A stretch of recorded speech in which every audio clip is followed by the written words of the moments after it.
कहानी का शीर्षक है हर चमकती चीज़ सोना नहीं होती। लो, आ गया जेठानी जी का फ़ोन। सुबह के 9 बजते नहीं और फ़ोन की रिंग रिंग शुरू। अब तो गए माँ जी के 2 घंटे। पता नहीं रोज़ रोज़ जेठानी जी इतनी बातें कहाँ से ले आती है। और सुबह सुबह काम नहीं होता क्या? चल छोड़, लग जा अपने काम पर। ये थी अवनी, सुलोचना जी की छोटी बहू।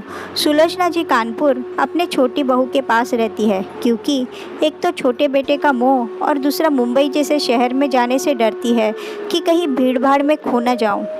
घर भी छोटे होते हैं तो आज तक जाना ना हुआ।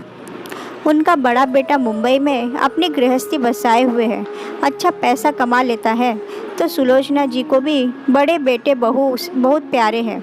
अवनी सुलोचना जी की खूब सेवा करती, पूरे घर का काम करती, सबके आव भगत में कोई कमी नहीं रखती। सुलोचना जी को बैठे बैठे ही सब मिल जाता, पानी भी उठकर नहीं लेना पड़ता था।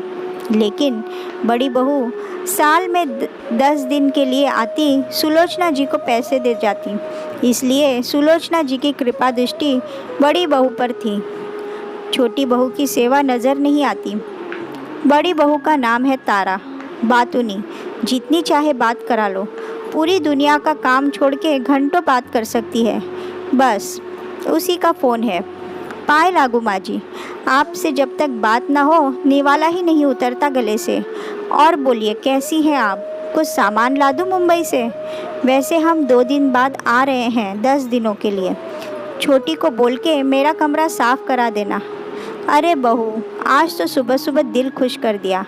बस अब जल्दी आओ। अवनी, ओ अवनी, कहाँ मर गई? आई माँ जी, हाँ बोलिए। क्या बोलिए?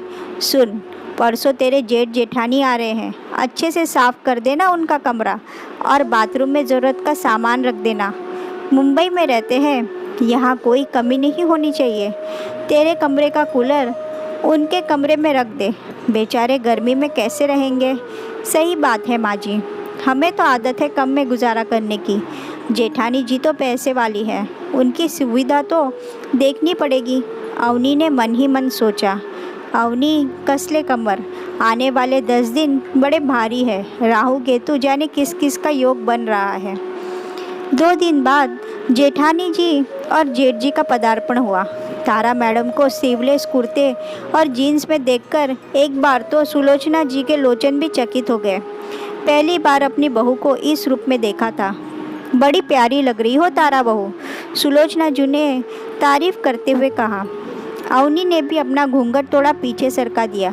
बहती गंगा में हाथ ही धो लिए जाए। मम्मी जी बड़ी कमज़ोर हो गई हैं। क्यों?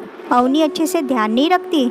सही बोल रही हो आप जेठानी जी, माँ जी को आप सबको बहुत याद करती है, तभी तो याद कर कर के दुबली हो गई है माँ जी। इस बार आप कुछ दिन के लिए अपने साथ ले जाओ, माँ जी को भी दिखाओ मुंबई नगरिया। मैं तो कब से ले जाना चाहती हूँ, मम्मी जी ही नहीं आती। हमारे भी ठाठ देखे, मुझे भी तो सेवा का मौका दीजिए मम्मी जी, जेठानी जी ने बिना मन के कहा। जाओ तारा, अपने कमरे में आराम कर लो। अवनी, तू जा चाय बना। तारा बेटा, कुछ ज़रूरत हो तो बोलना। हाँ मम्मी जी। दोपहर में खाने के बाद सभी बैठे थे। अब थी तोहफों की बारी, जिसे देखकर सुलोचना जी बड़ी खुश होती थी। लीजिए माँ जी, आपके लिए ब्रांडेड घड़ी लाई हूँ। घड़ी तो बहुत सुंदर है जेठानी जी, लेकिन माँ जी देखेंगी कैसे? माँ जी कब से मुंबई आके आँख का ऑपरेशन कराना चाह रही है, पर आप टाल देते हैं। माँ, इस बार आप मेरे साथ ही चलो, सुलोचना जी के बड़े बेटे ने कहा। जेठानी जी ने घूर के अपने पति को देखा और मना करने का इशारा किया।